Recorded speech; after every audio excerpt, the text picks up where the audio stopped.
عورتیں بال کیوں نہیں کٹوا سکتی؟ عورتوں کے لیے عام حالات میں بال کٹوانا جائز ہے یا نہیں، جبکہ اس بارے میں کوئی حدیث نہیں ہے، اس بارے میں رہنمائی فرمائیں۔ دیکھیے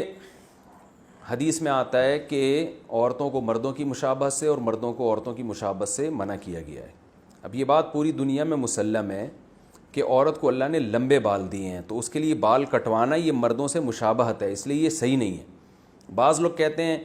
امہات المومنین نے نبی صلی اللہ علیہ وسلم کے انتقال کے بعد بال کٹوائے تھے، چھوٹے کروائے تھے، تو اس لیے بعض لوگ کہتے ہیں اس سے پتہ چلتا ہے عورت بال چھوٹے کروا سکتی ہے۔ تو خوب سمجھیں کہ امہات المومنین نے نبی کے انتقال کے بعد جو بال چھوٹے کروائے تھے وہ زینت ختم کرنے کے لیے، کہ اب شوہر کا انتقال ہو گیا تو ہم نے بالوں کی زینت کس کے لیے، یہ تو شوہر کے لیے تھی، تو زینت ختم کرنے کی نیت سے تھوڑے سے چھوٹے کروائے تھے بال انہوں نے۔ جبکہ آج عورتیں جو بال چھوٹے کرواتی ہیں وہ فیشن کے لیے، زینت پیدا کرنے کے لیے، تو یہ تغییر خلق اللہ ہے، یہ اللہ کی تخلیق کو بدلنا ہے،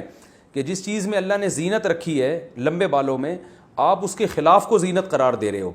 تو یہ اللہ کی تخلیق کو بدلنا ہے۔ اس لیے عورت کے لیے ناجائز ہے یہ کہ وہ زینت کے لیے بال چھوٹے کروائے۔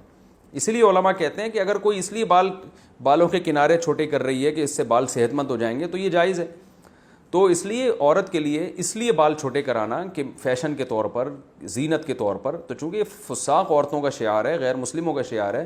تو یہ مسلمان عورت کے لیے جائز نہیں ہے۔ اور اگر ویسے ہی چھوٹے کرواتی ہے کہ وہ بالوں کی نوکیں چھوٹے کروا رہی ہیں کہ تاکہ وہ تھوڑے سے ایک لیول میں آ جائیں تو یہ جائز ہے۔ اور اگر کوئی اس لیے چھوٹے کروا رہی ہیں کہ بہت ہی لمبے ہو گئے ہیں، سنبھالنا مشکل ہے، تو بھی جائز ہے، لیکن اتنے چھوٹے کہ مردوں سے مشابہت نہ ہو۔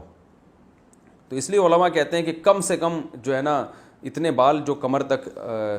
آ رہے ہوں اور جو جس میں چٹیاں بن سکتی ہو، بعض علماء نے یہ بھی کہا ہے کہ جو عورتوں کے بال ہوتے ہیں کم از کم چٹیاں بن سکتی ہو اس بالوں میں، اگر کوئی بنانا چاہے، تو اس سے زیادہ چھوٹے کرنے کی اجازت نہیں ہے۔